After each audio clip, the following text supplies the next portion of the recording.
ఈ వీడియోలో మనము ఇండియన్ పోలీస్ ఫోర్స్ అనే కొత్త వెబ్ సిరీస్ గురించి మాట్లాడుకుంటాము. కొత్తగా అమెజాన్ ప్రైమ్ లో రిలీజ్ అయింది. రోహిత్ శెట్టి డైరెక్ట్ చేసిన వెబ్ సిరీస్ డైరెక్ట్ గా ఓటీటీలో రిలీజ్ అయింది. ఎట్లా ఉంది వెబ్ సిరీస్, వర్త్ వాచా కాదా, చూడొచ్చా లేదా అనేది మనం ఈ వీడియోలో డిస్కస్ చేద్దాం. స్టోరీలోకి వెళ్తే ఢిల్లీ పోలీస్ ఒక వ్యక్తిని వెతుకుతా ఉంటారు. ఎందుకంటే ఆ వ్యక్తి పైన 24 ఘోరమైన బాంబ్ బ్లాస్ట్ చేసిన ఆరోపణ ఉంది. బాంబ్ బ్లాస్ట్ చేసిన రాక్షసుని పట్టుకోవడానికి పోలీస్ వాళ్ళ దగ్గర జస్ట్ ఒక డ్రాయింగ్ ఉంటుంది. అది కూడా ఒక పిల్లాడు చెప్తాడు, రాక్షసుని చూశాను. పోలీస్ వాళ్ళు వెతుకుతున్న వ్యక్తి ఎక్కడో ఉండడు, ఢిల్లీలోనే ఉంటాడు. మంచోడనే ముసుగు వేసి చెప్పే స్టోరీ వింటుంటేనే మీకు అనిపిస్తుండొచ్చు ఇది ఆల్రెడీ చూసాము, విన్నాము చాలా సార్లు అని చెప్పి. ఫ్రాంక్ గా నా ఒపీనియన్ చెప్పాలంటే ఈ వెబ్ సిరీస్ లో కొత్తగా చూడడానికి ఏం లేదు. రొటీన్ పోలీస్ దొంగ గేమ్. 5 గంటల కంప్లీట్ వెబ్ సిరీస్ చూసే లోపే మనకు క్లైమాక్స్ ఏందో అర్థమైపోతుంది.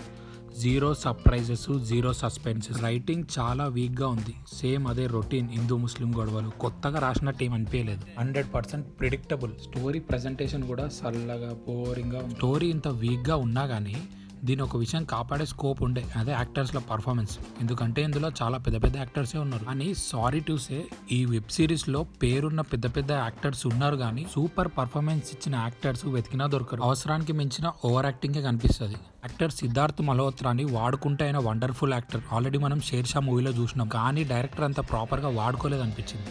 చాలా బాగా యాక్ట్ చేసే శరత్ కేల్కర్ క్యామే కూడా ఈ మూవీలో వేస్ట్ అయిపోయింది, ప్రాపర్ గా వాడుకోక. నా ఒపీనియన్ ప్రకారము ఇండియన్ పోలీస్ ఫోర్స్ రోహిత్ శెట్టిది ఒక వీకెస్ట్ ప్రాజెక్ట్. ఆ నుంచి ఈ వెబ్ సిరీస్ కి అవుట్ ఆఫ్ 5 1 స్టార్ ఇస్తాను. అది కూడా వివేక్ ఓబ్రాయ్ ఇంకా నెగిటివ్ క్యారెక్టర్ కి. ఈ వెబ్ సిరీస్ లో నెగిటివ్ గురించి మాట్లాడుకోవాలంటే ముందుగా మాట్లాడుకోవాల్సింది మ్యూజిక్, ఇంకా యాక్టర్స్లో యూటిలైజేషన్, ఇంకా ప్రిడిక్టబుల్ స్టోరీ ఒకటి. ఇది Indian police force review friends. ఒకవేళ మీ వెబ్ సిరీస్ ఆల్రెడీ మీరు చూసుంటే మీకు ఎట్లా అనిపించిందో నాకు కామెంట్ చేసి చెప్పండి. నా వీడియో మీకు నచ్చినట్టయితే లైక్, షేర్ ఇంకా సబ్స్క్రైబ్ చేయండి. Thanks for watching.